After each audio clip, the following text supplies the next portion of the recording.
What are your thoughts about what's going on right now with what they're proposing with the new gun laws? Well, here's my thinking. First of all, I don't think anyone at 18 years old should be able to walk into a gun shop and come out with a gun. Not at 18. I disagree with that. You know, they talk about the military. It's such a silly comparison. When you go into the military, they're training you how to use the gun, discipline, authority. They're giving you training on it, not letting you go out in the street and do that. So I think 18 is the wrong age. I wouldn't have no problem with seeing it at 21. I have no problem with background checks at all. I don't, you know, for me, look, Patrick, here's what I say. If they make guns illegal, the only people that are going to have guns are those on the street, the criminals. I could have gotten any gun I wanted within 24 hours. All I had to do was put it out there. Anything that I wanted, I would have had when I was on the street. Anything. There's more illicit guns on the street than you could imagine. Maybe 200 million. That's the numbers that I heard. Illicit. Illegal. Yeah, whatever. of course. Yeah. 200 million guns. You can get them in a second, believe me. So why would you take guns out of legitimate people's hands that are using them for the right reason and maybe to defend themselves? It makes no sense. So many things that these people talk about make no sense. But I am all for logical reform. I don't think a kid at 18 should have an M16. What's he going to do with it? Mm-hmm. Why? You know, no proper training. At 18, most guys are so immature anyhow at that point in time. So I like logical changes, you know, to things that make sense. And I think most of American people think that way too.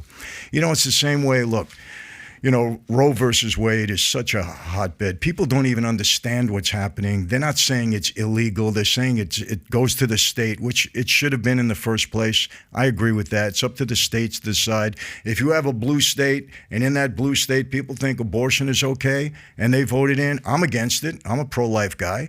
But, hey, you know what? It should be, in my opinion, the state should decide that. If you're in a red state and they say no, then there's no abortion, you know. But look, I was incensed. I did a video on it on my channel, and when the mayor of New York gets out there, I can understand the reasoning behind this, and he said that abortion should be legal right up to the time of birth, and it's a health issue for the mother. Now, he didn't follow it up and say the mother's health was at stake. You know, her life was at stake. And I don't care what anybody says. I mean, my daughter, I have 5 daughters. My youngest one was born, you know, premature. And now she's the biggest out of all my kids, you know, all my daughters. But I'm saying that's a human life attached only by an umbilical cord. How can you say the health of the mother is at risk? It's murder, plain and simple. But why would a guy make a statement like this? Who is he pandering to? I don't think the normal American believes that. So who is he pandering to? A minority of people that agree with something like that? No, he's just pandering to the people that are probably funding, or some people that he needs their endorsement, or some people that if they piss him off, you know, they may not get the support, wanting to be invited to those parties, because deep down inside he himself knows that doesn't make. I have to believe that a logical, reasonable person has to believe that doesn't make any sense to make a comment like that. Okay. Makes no sense. Yeah. It's the same thing. I'll give you another example. They want to go soft on crime with criminals, right?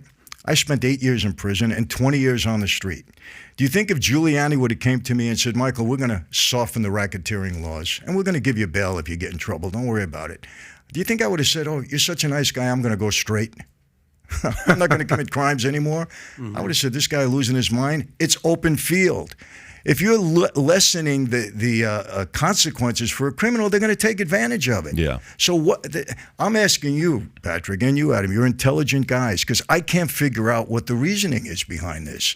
They have to be losing most of the people that don't agree with this. Mm-hmm. People want to protect themselves. They want to be safe in their neighborhoods. What is the reasoning behind people acting like this and going soft on criminals and really making, you know, the innocent people the victims? But they think that's what the voters want. So if you like this clip and you want to watch another one, click right here. And if you want to watch the entire podcast, click right here.